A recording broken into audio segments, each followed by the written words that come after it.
Okay, in this video we're going to take a look at the 6 trigonometric functions. So we're going to define 6 new functions in this section. Sine, cosine, tangent, cosecant, secant, and cotangent are the names of the 6 functions.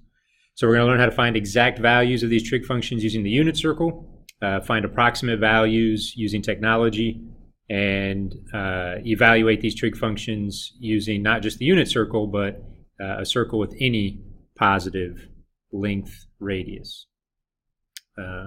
So these are 6 of our elementary functions. So we've been working on the elementary functions, and this is 6 more of them.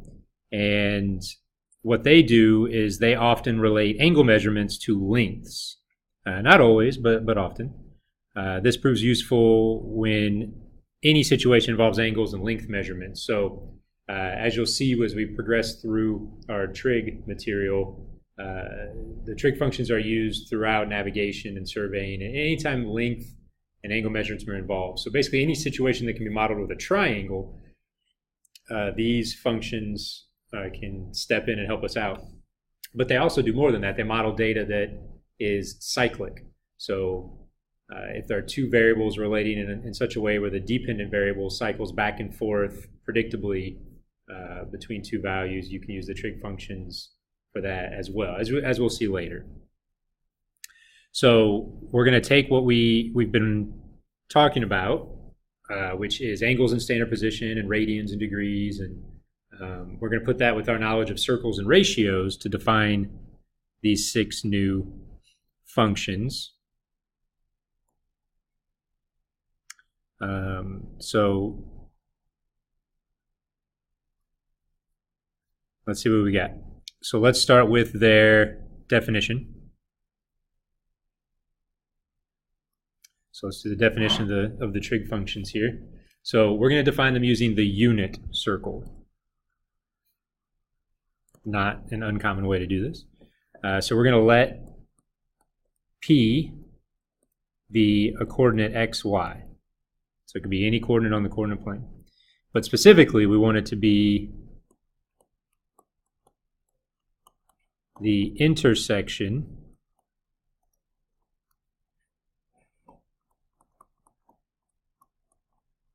of the terminal side of an angle theta in standard position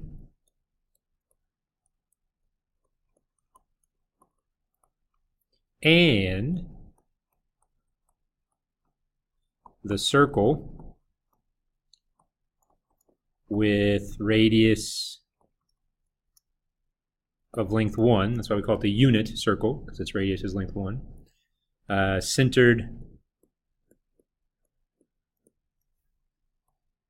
at the origin. Okay, so I've verbally described a very specific situation, so a picture makes a lot more sense. So we have the coordinate plane, so let's draw the coordinate plane. So there's the x-axis, there's the y-axis. And we have a circle with radius 1 centered at the origin. So we have a circle centered at the origin whose radius is equal to 1, which means from the center to this point right here, that would be the coordinate 1, 0, because you go 1 unit to the right, that's the length of the radius. So from the center to any point on the circle is a length of 1, the radius is 1. So now we're going to put an angle in standard position. It could be anywhere in standard position. I'm just going to go ahead and, just to give myself some room, I'm going to put it in quadrant 2. So there's an angle whose terminal side's in quadrant 2. Now notice that terminal side hits the circle, and that's our point P. So where it hits the circle, let P equals x comma y be the intersection of the terminal side of angle theta in standard position and the circle with radius 1. So we want that point right there, that's P. So that's xy. So where that terminal side hits that circle, we're calling that point P. And it could be different points, right? Because different angles will hit the circle at different positions on the coordinate plane. So that's why it's xy, because we don't know exactly what it is just yet. We have to know exactly what angle measurement we have. Well, with this setup, we now can define 6 new functions. Turns out they're actually just 6 ratios. So if you take this x-coordinate and this y-coordinate and the radius length of 1, you can make 6 different ratios out of those 3 numbers. So for example, if you make the ratio of the y-coordinate to the radius, which is 1, so that ratio y to 1, we give that the name sine of that angle. So sine, S-I-N is its abbreviation, sine of the angle in standard position theta is equal to the ratio y to 1, y over 1. So y over 1 is just a ratio, and we've given it a name, sine. So S-I-N, that's short for sine. So S-I-N-E is its full name, sine. And that's abbreviated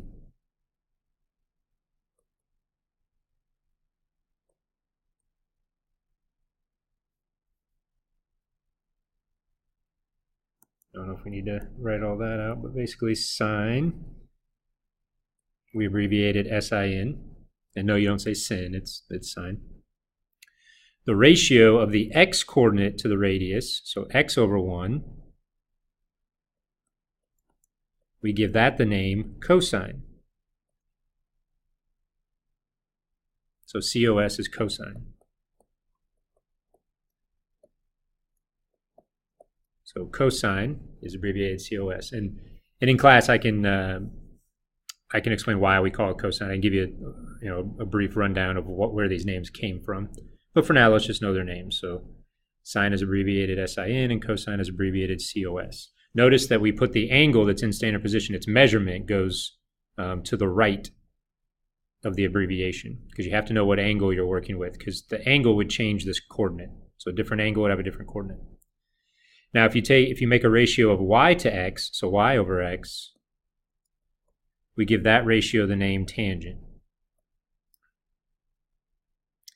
So there's 3 ratios. Well, we could do the reciprocal of each one. So if we do the reciprocal of this ratio, we'd have 1 over y, and we give that the name cosecant.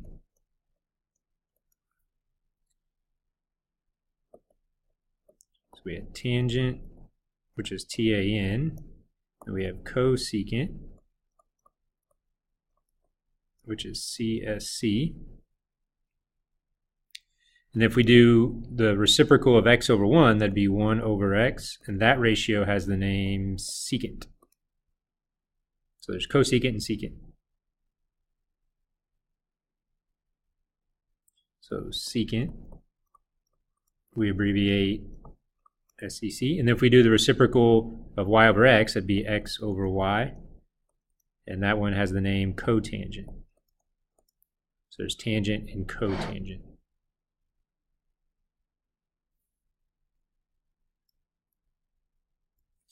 So cotangent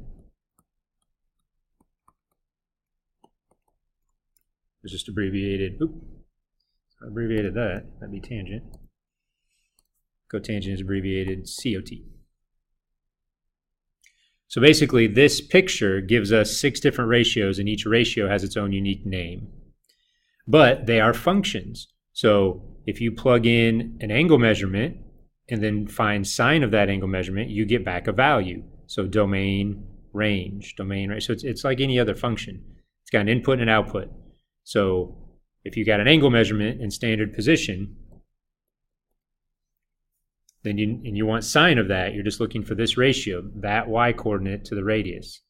If you want cosine of that angle measurement, it's the x-coordinate to the radius, so on and so forth. So you plug in an angle measurement, and you get back a value, a ratio. So input, output, it's a function.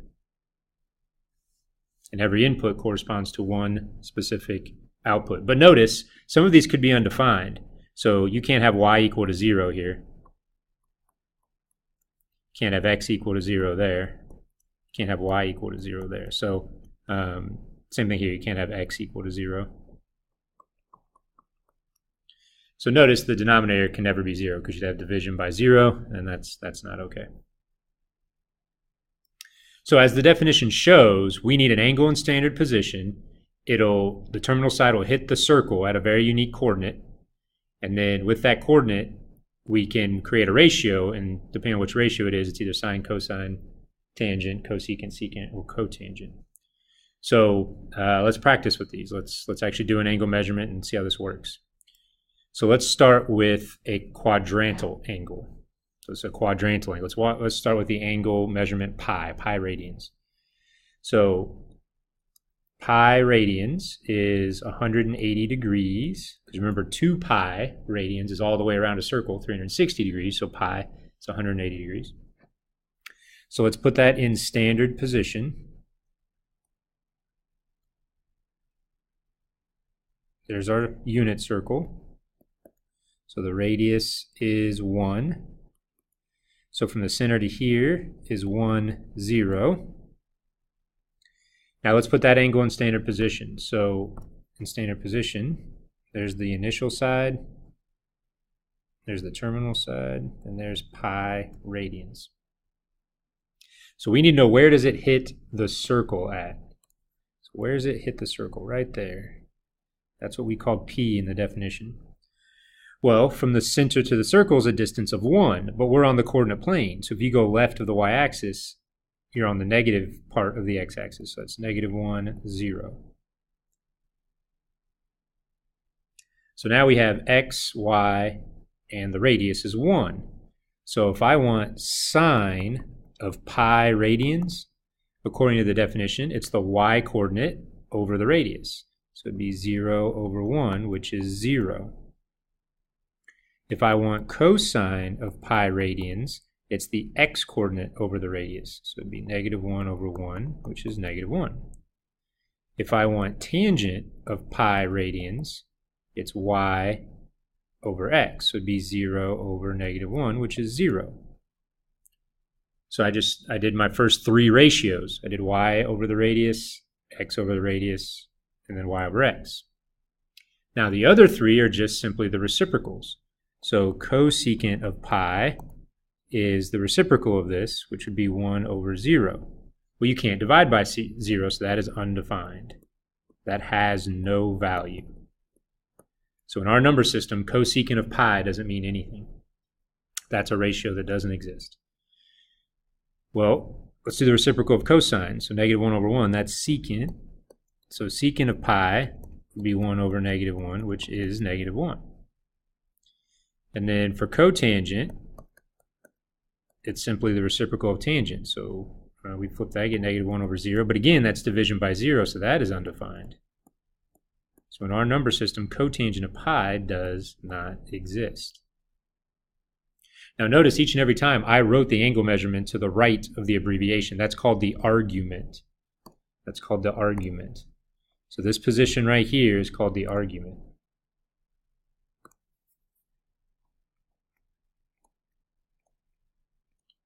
And it's important because the audience needs to know what angle was in standard position, so it knows what was going on in the definition. So when you draw the angle pi radians in standard position, the coordinate is -1, 0, and that's how we got our 6 ratios. So if you change the angle in standard position, it changes the argument, which changes the ratios. So your audience must know what the angle measurement was or what the argument is. It's vital.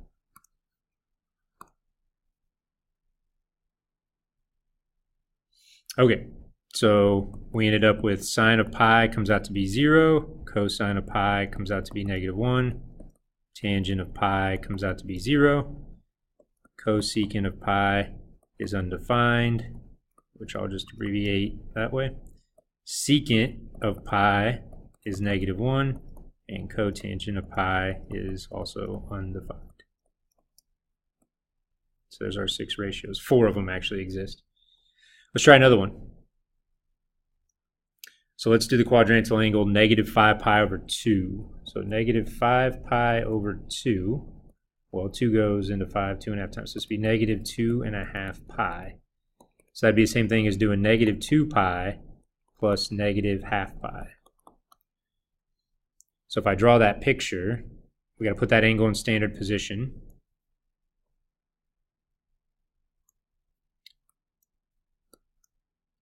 So here's the radius is 1, makes that coordinate 1, 0. So now we want to put our angle in standard position.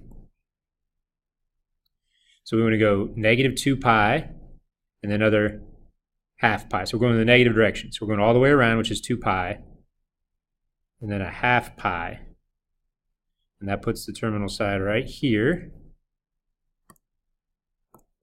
And we hit the circle right there. So that's P. Well, we're on the y-axis, so x is 0, and we go down the radius length, so we're at negative 1 because we're below the x-axis. So my x-coordinate is 0, my y-coordinate is negative 1, and my radius is 1.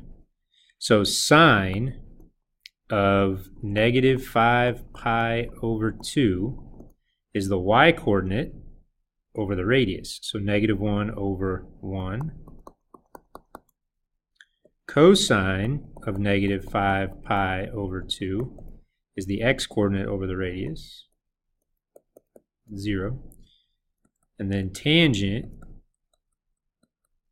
is the y-coordinate over the x-coordinate, which is undefined. Then we have the reciprocals. So cosecant, it's 1 over negative 1. And secant is 1 over 0, which is undefined. And cotangent is 0 over negative 1, which is 0. So two of them are undefined again, tangent and secant, the ones where you divide by x, because x is 0. So sine of negative 5 pi over 2 is negative 1. Cosine negative 5 pi over 2 is 0, but tangent is undefined. And then cosecant was negative 1, secant is undefined, and cotangent was 0. So if you have a quadrantal angle, this isn't too bad. You're gonna have coordinates with 1s and 0s in them. So quadrantal angles, the x and y are gonna be 0 or 1 or maybe a negative 1, but coming up with that coordinate's not too bad. But what if your terminal side is not on an axis? What if it lies in a quadrant? So now we're gonna use a little bit of geometry. So if you don't have a quadrantal angle, one thing that could happen is after drawing the picture, you might end up with what we call a special right triangle from Euclidean geometry. So I'll remind you here real quick what those were. There were two special right triangles. There was the right triangle where the other two non-right angles were 45 degrees. And then the other special right triangle, you had a right angle, and then the other two were 30 and 60 degrees. So if you have a 45, 45, 90 triangle, whatever the length of the hypotenuse was, h, the other two sides were the same length, because these two angles are both 45. And to find their length, you just took the hypotenuse times square root of 2 over 2. And that was the length of the other two sides. So if you just knew one side, you could find the other two quickly. For the 30, 60, 90 triangle, whatever the hypotenuse's length was, across from 30, you just did half that length. So half the length of the hypotenuse was the side across from 30. And then 60, across from it, you did root 3 over 2 times the length of the hypotenuse. And the way you can remember it is 0.3 is about 1.7 divided by 2 is about 0.85, which is bigger than a half. So 60 is bigger than 30, so this number is bigger than a half. So the 0.32 is across from 60. You multiply both those times the length of the hypotenuse.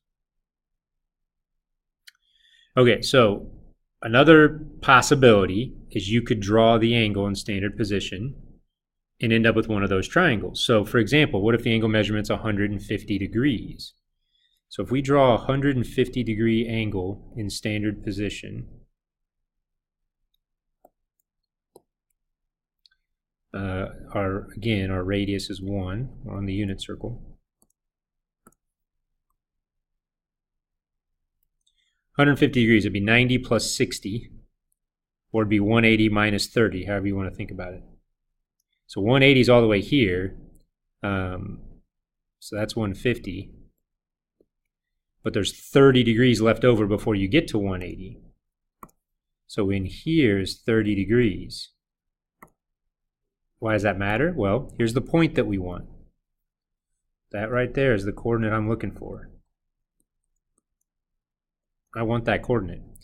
Well, when you learned how to plot points in algebra, you started at the origin, you go left or right, that's the x-coordinate, and up or down is the y-coordinate. So if I go left and up, that's the coordinate I want. Well, the hypotenuse of this right triangle is 1, because it's the unit circle. The radius of the circle is 1. So from here to here is 1. But it's a 30, 60, 90 triangle. So this triangle that I've got in here is a 30, 60, 90 triangle. So if the hypotenuse is 1, then the side across from 30 is half the length of the hypotenuse. Well, half of 1 is a half.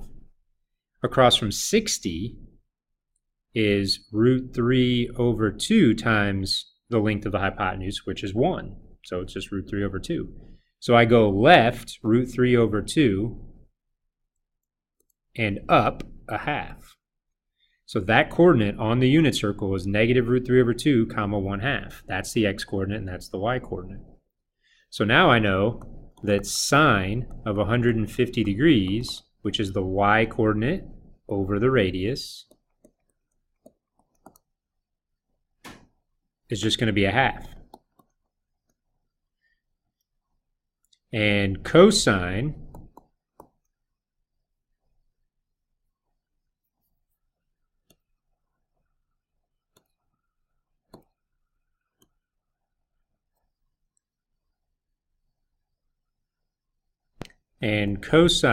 of 150 degrees is the x-coordinate divided by 1, or the radius, which is negative root 3 over 2. And then tangent is the y-coordinate divided by the x-coordinate. So that comes out to be 1 over square root of 3, or negative square root of 3 over 3 if we get rid of the radical in the bottom. And then the other 3 ratios, you just do the reciprocals. So cosecant of 150 degrees is the reciprocal of a half, which is 2. Secant of 150 degrees, reciprocal of negative root 3 over 2 is negative 2 over root 3, which if we get rid of the, we'll get rid of the radical here in a sec. We'll get rid of the radical here in just a second. And then cotangent of 150 degrees, reciprocal of negative 1 over root 3 is negative root 3. So sine of 150 degrees is 1/2. Cosine of 150 degrees is negative root 3 over 2. Tangent 150 degrees is negative root 3 over 3. Cosecant of 150 degrees is 2. Secant of 150 degrees is negative 2 root 3 over 3. Have to get rid of the radical. And then cotangent of 150 degrees is negative root 3. So again, we're showing you how to find values of these functions given a certain angle measurement.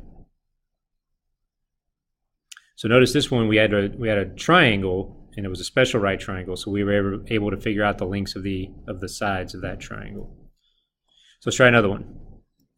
Let's say the angle in standard position is negative 3 pi over 4. Negative 3 pi over 4. So negative 3 pi over 4 is negative 3 times pi over 4, which is negative 3 times 45 degrees. Negative 135. So if we draw that picture,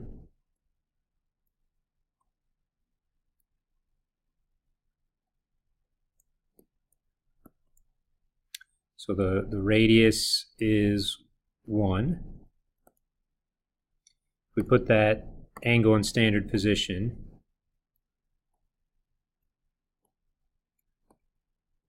Got to go in the negative direction. So that was 345. So it's 45 degrees, 45 degrees, 45 degrees. So we're 45 degrees short of 180. So that creates this right triangle. And this is the coordinate we want here. So this is a 45, 45, 90 degree triangle where the radius of the circle is 1, which means the hypotenuse of that right triangle is 1. Well, if the hypotenuse is 1, then across from the 45 degree is square root of 2 over 2 times the hypotenuse. Well, the hypotenuse is 1, so it's square root of 2 over 2 times 1, which is just square root of 2 over 2. But we're on the coordinate plane, so if you go left, it's negative, left of the origin. If you go down from the x-axis, it's negative. So both x and y are negative for this one. So sine of negative 3 pi over 4 is going to be the y-coordinate divided by the radius. Cosine, which is the same thing. It's the x-coordinate of the radius, but it was the same thing. And then tangent, you're going to do the y-coordinate divided by the x-coordinate, but they're the same number. So when you divide two things that are the same in the real number system, you come out to be 1. And then we do the reciprocals. So if you do the reciprocal, 2 over negative square root of 2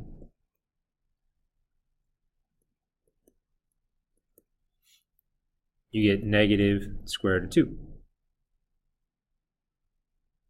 Secant will be the same thing because cosine was the same as sine. And the reciprocal of 1 is 1, so there's all 6 ratios for that angle measurement. So what you're supposed to see here is not only how to find that coordinate where the terminal side intersects the circle, but also how you make these 6 ratios from those numbers, and which ones are reciprocals, and how to find values. So notice every single time that the angle measurement changes, we get a different coordinate. So a different coordinate means different values for our functions. Now, sometimes, though, you won't get a special right triangle, so we won't know how to come up with the other sides of the triangle. So at this point in our studies, if you have an angle measurement where you can't immediately find the coordinate by hand, we go ahead and use a calculator to get the ratio for us, and it'll just be an approximation. So, for example, sine of 78 degrees. So if we draw 78 degrees on the circle, so there's our unit circle. We draw 78 degrees. 78 degrees is up here somewhere.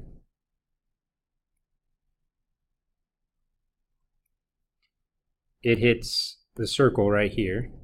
We know the radius is 1. But here's the thing. A 78, 12, 90 triangle, that's not a special right triangle. So I don't know what the other two sides are. So we need a little bit of extra help at this point. So we go ahead and use a calculator. Now your calculator, you guys all have different scientific calculators. So if you need help with how to do this on your specific calculator, just ask me. But I'm just going to use one I've got here. So if I want sine of 78 degrees, I need to make sure that my calculator is in degree mode. And so your calculator, your scientific calculator, it can be in degree mode or radian mode. It also has a third one that we never use. But you need to make sure you're in the correct mode. So 78 degrees, you'll notice my calculator is in degree mode. But I can also switch it to radians or degrees. I want degrees though. So then we'll do sine of 78 degrees. So I've got sine of 78 degrees up there. So I'm in degree mode, so the calculator thinks that 78 is a degree measurement, and it is. So then I can just hit enter, and it's going to give me a decimal. So I told you it's an approximation. So at this point, we're going to use 4 decimal places. So 4 places to the right of the decimal. So 9781. 9781. So I would say this is approximately 0.9781. But don't forget what that is. That is the y-coordinate divided by 1. In other words, we just found out that I don't know the x-coordinate. I have no idea. But the y-coordinate is 0.9781. Now that makes sense because from here to here is a distance of 1. That's the radius of the circle. And look how close we are to the top of the circle. We're really close to 1, and 0.9781 is really close to 1. So that value makes sense with what our definition tells us. Let's try another one. Let's do cosine of 7 pi over 9 radians. Cosine of 7 pi over 9 radians. So the big thing is on your calculator, make sure you're in radian mode.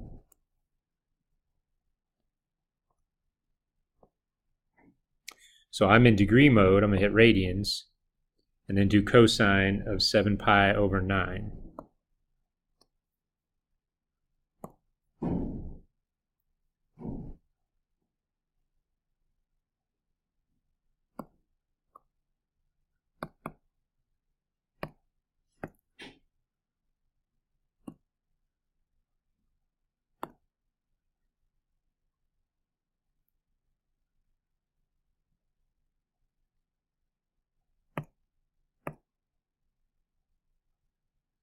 Okay, let's try this again. Cosine of 7 times pi divided by 9. I'm in radian mode. 7 pi over 9 is radians. There we go. So we get negative 0.7660. I won't round it because of the 4. So negative 0.7660.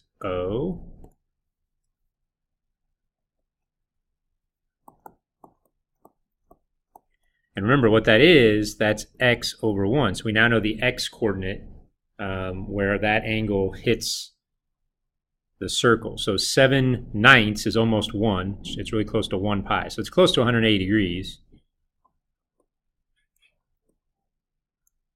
So let's see what that would look like on our circle. So we're close to 180 degrees. So we're over here somewhere. And we wanted this coordinate.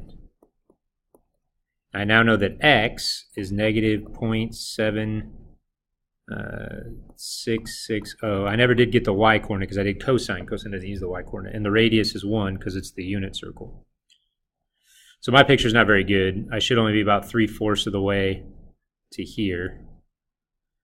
So the angle is actually probably a little bit.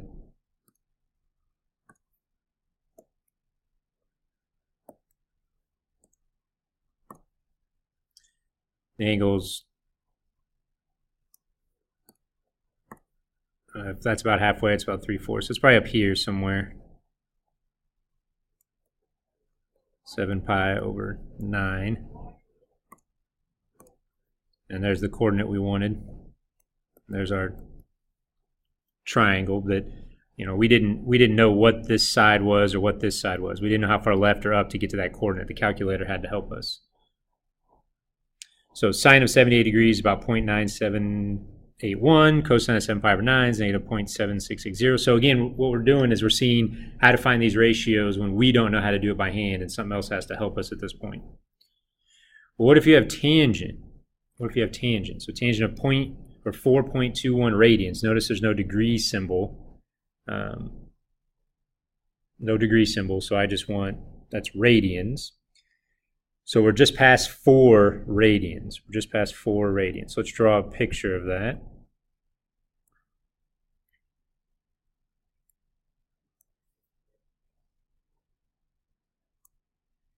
So there, that's not a very good circle, is it?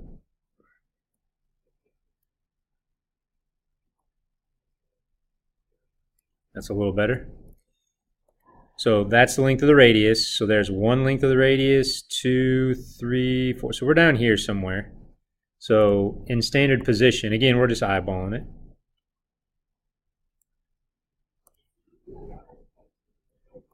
This is about 4.21 radians.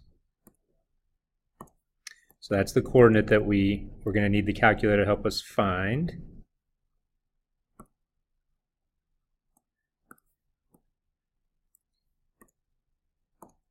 So let's see what it does. Tangent of 4.21 radians. So tangent of 4.21 radians is 1.8201. I won't round it, so 8201. 8201. Okay, so, but remember, tangent is a y divided by an x, and this is what you get after the division. So this doesn't tell me what y or x was. It just tells me what you get after the division.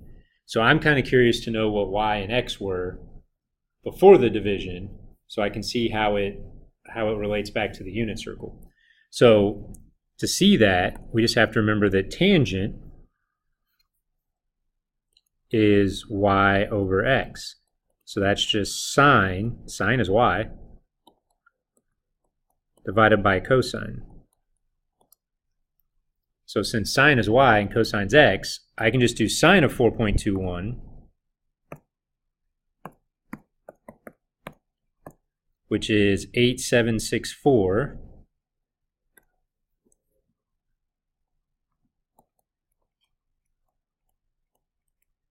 So now I know what the y coordinate is on my picture, and then do cosine 4815. And now I know the x coordinate. So I go left almost a half. I go down almost 1. So I take that y and divide by that x, and I'll get tangent, which when you do that division,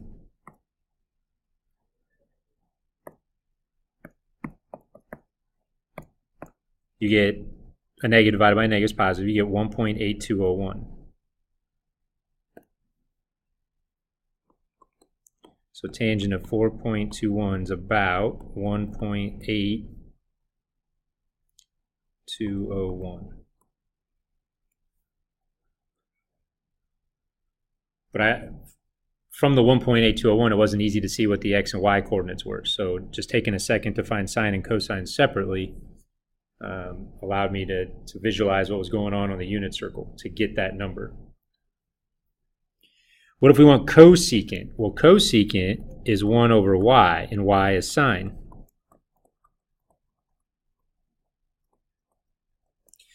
So I just need to know what sine of negative 238 degrees is. So let's do that first. Let's see what sine of negative 238 degrees is. So make sure you are in degrees. It's got to be degrees. And then let's do sine of, oops, the wrong button. Let's do sine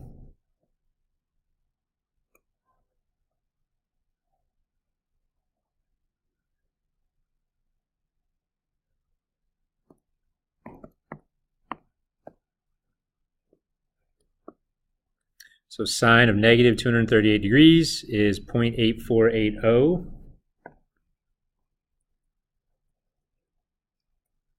So now I know what the y coordinate is, and then I can do that division to get cosecant. So let's get cosecant. So we can do 1 divided by sine negative 238 degrees and get cosecant. Cosecant is 1.1791. Or I could round. I can round this time. 7 tells the 1 to round, so I can round that time. So cosecant of negative 238 degrees is approximately 1.1792. And then I can draw a picture of that now that I know what the y coordinate is.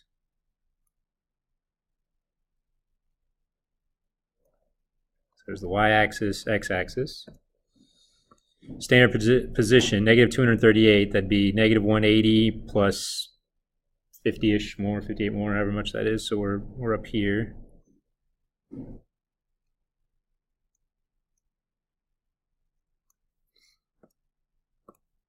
There's the coordinate we wanted, and I now know the y-coordinate is 0.840. I don't know the x-coordinate, though, because cosecant doesn't use x, so I actually don't know what the x-coordinate is offhand.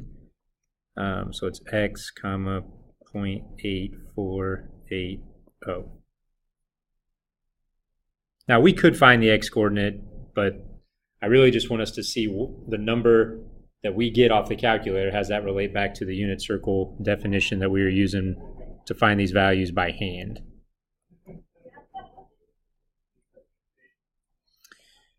What if you have secant? Well, it's going to be similar to cosecant. If secant, we just have to remember is 1 over x. So it's 1 over cosine. So we're just going to ask the calculator what's cosine of that angle. It's degrees, so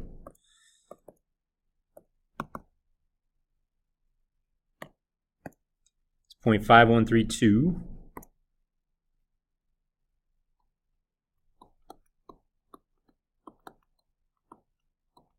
So now we know what the x-coordinate is in our picture.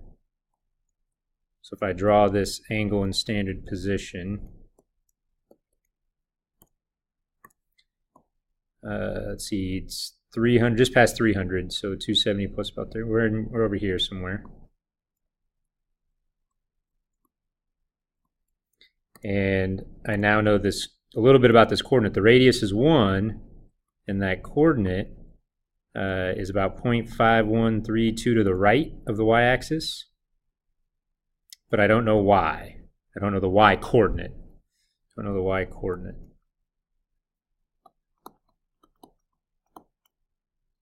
So now, if I want secant, I just have to do this division. What's 1 divided by that? So we'll just do 1 divided by cosine. I get 19484. 19484. So secant about 1.9484.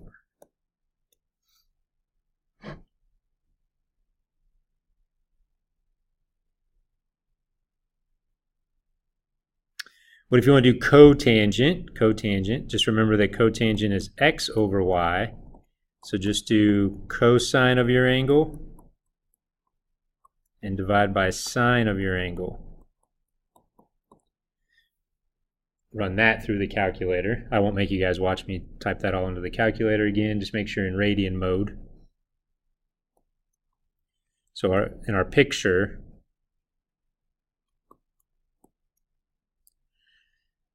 26 pi over 5. 5 goes into 26 5 times. So it's 5 pi plus a fifth more.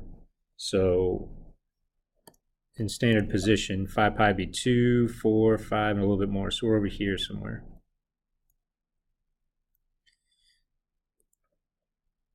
So it'd be 2, 4, 5, and so it's supposed to be 26 pi over 5.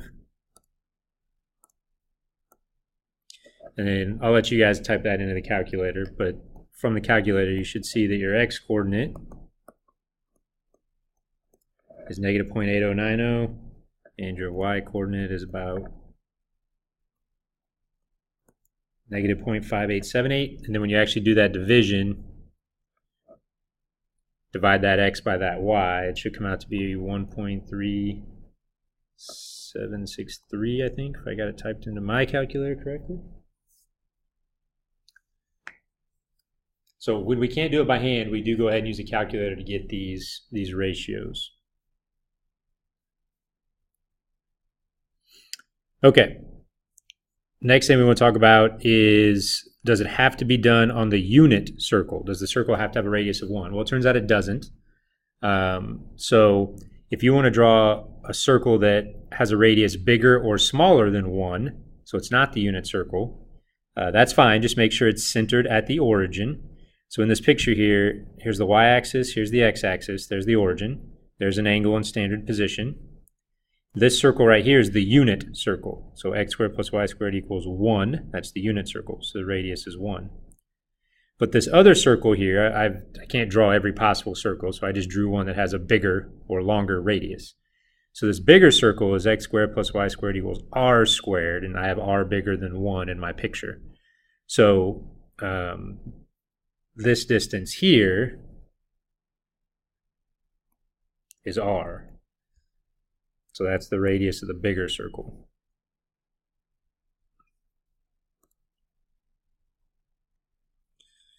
Okay, so that's our radius there, is that length r.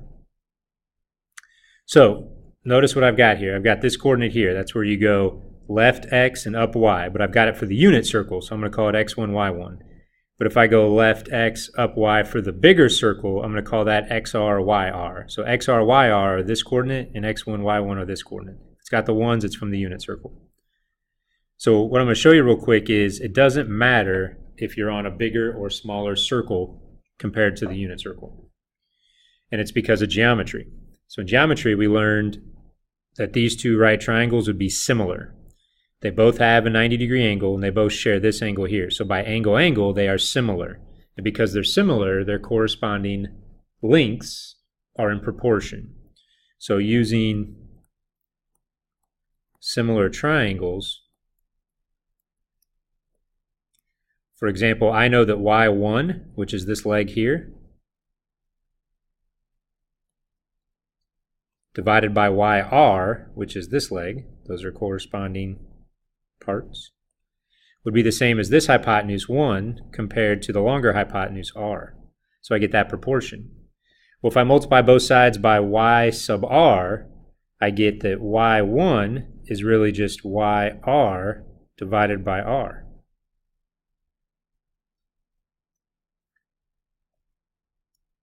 So what I've really just shown is that y1, this y value here, is just simply this y value, yr, divided by the radius of the circle. So that means that sine of that angle in standard position, which we know is y1 on the unit circle, I've just shown that y1 is y over r. So this is also the same thing as the y-coordinate on the bigger or smaller circle divided by the radius of that circle. So really, this is just saying that you can take the unit circle and scale it up or down, and these definitions still work. You still want the y-coordinate, and you still just divide by the radius. The radius might not be 1, it might be something else, but it doesn't matter. It still works. We still just get a ratio. So I could do the same thing with the x values. I could say, all right,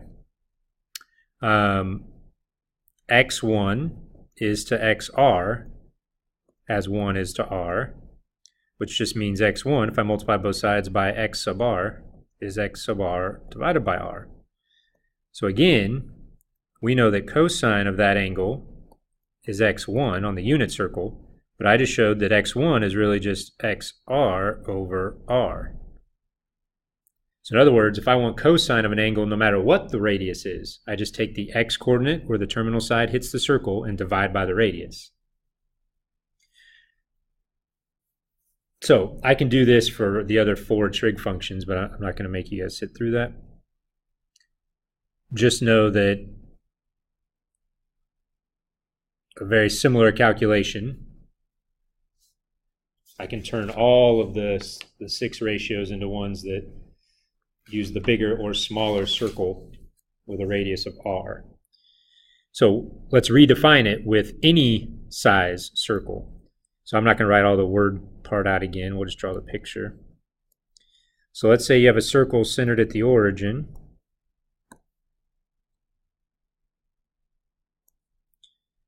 But the radius is now just r. R could be 1, r could be a half, r could be 50, r could be 5 million. Doesn't matter. You have some radius r.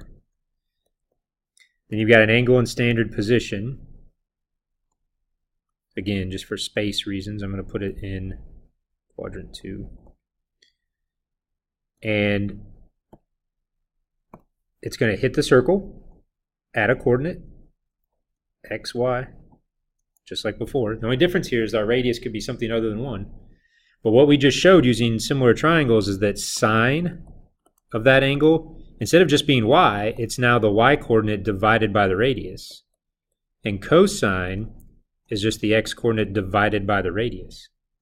And tangent is just, it's this one divided by this one. It's sine over cosine, so it's still just y over x. Tangent didn't use the radius before, and it still doesn't use the radius. And then we have the reciprocals. So cosecant is r over y. Secant is r over x.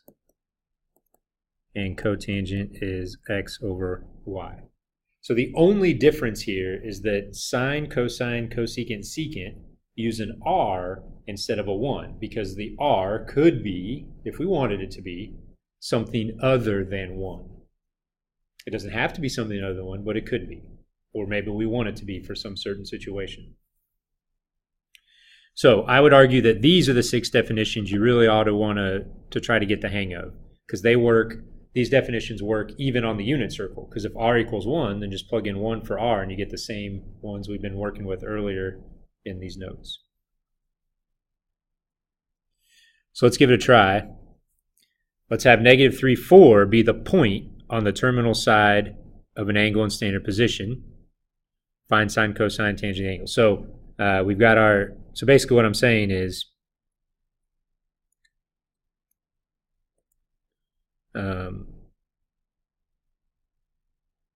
we've got a circle centered at the origin. You go left 3, up 4.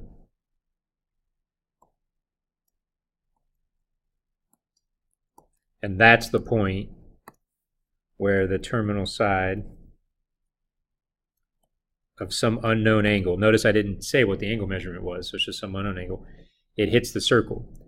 So basically what that means for us is we have this triangle where this is 3 and this is 4, and we don't know the radius. The radius can't be 1 because the hypotenuse would be smaller than the other sides, and that's not okay. But it is a right triangle. So 3 squared plus 4 squared should be r squared. So 25 should be r squared, and r would be 5. So the radius is 5. So I'm on a circle with a radius of 5 instead of a radius of 1. So sine of that unknown angle measurement is going to be y over r. And cosine of that unknown angle measurement is going to be x over r. And tangent, those are the only 3 I asked you to find, tangent is y over x. So it's no different, it's just r is not 1. Now we could make it be 1, but that just adds work that we don't really need to do if we don't want to. So we could scale this back and divide everything by 5. So I could just scale this circle back down to a radius of 1 and get the same answer, but there's no need to do that, so we're not going to. All right, so what if we know that tangent of some unknown angle measurement is negative 5/4? So tangent of some unknown angle measurement is negative 5/4. And cosine of that same angle measurement is positive. Okay, well cosine is x over r. So if cosine's positive, then x is positive, because the radius can't be negative, it's the radius of a circle. So if cosine's positive, x must be positive. So if this is our circle, x is positive right here, which means this angle, this unknown angle measurement, is either in quadrant 1 or quadrant 4. But tangent is negative. There's no negative numbers in quadrant 1. If you go right and up, everything's positive. So you have to go right and down to get any negatives whatsoever. So that means our unknown angle measurement, again, we don't know what it is, but it's somewhere in quadrant 4. Don't know what the angle measurement is. I just know it's somewhere in quadrant 4. I also know, since tangent is y over x, I know that x is 4 and y is negative 5. So when I go to draw my triangle, this is 4, this is 5, and this is r. So again, r can't be 1, because the hypotenuse can't be the smallest side. So 4 squared plus 5 squared equals the radius squared. So r is the principal square root of 41. Well, sine of that unknown angle is y over r.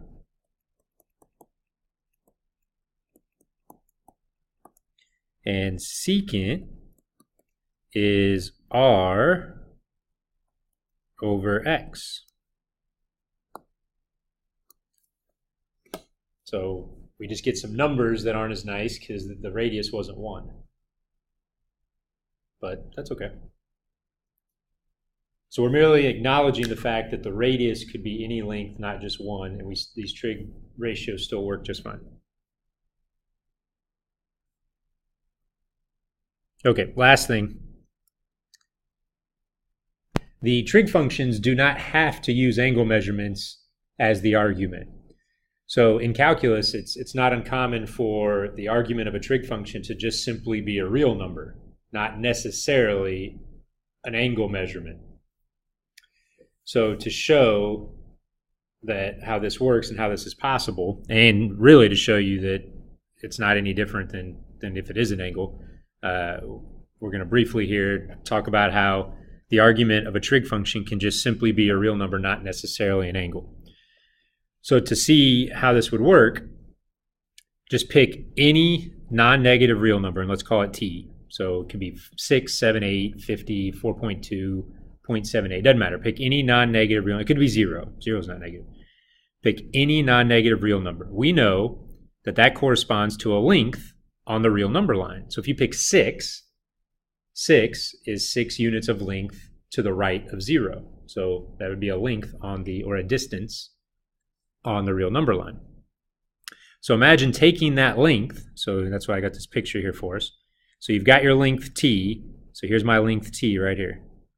So imagine taking that length and wrapping it counterclockwise around the circle, starting at 1, 0. So starting where, right here, where the unit circle hits the x-axis, positive x-axis. So start right there and then wrap that distance around. So now you have an arc length. So we went from just a length to an arc length. So basically what we're saying is if you pick any non-negative real number, that just corresponds to some length or arc length on the unit circle.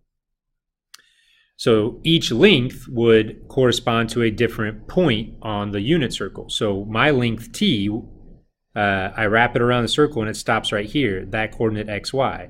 Whereas a longer length might stop here, or an even longer length might stop here, or a really short length would stop here. So any length you pick is going to stop at a certain spot on the unit circle. So that's a coordinate, xy, and the radius is 1. So sine of whatever length you chose, whatever real number you chose, would just be y. And cosine, we would just define it to just be x, and tangent would be y over x, and then the 3 reciprocals.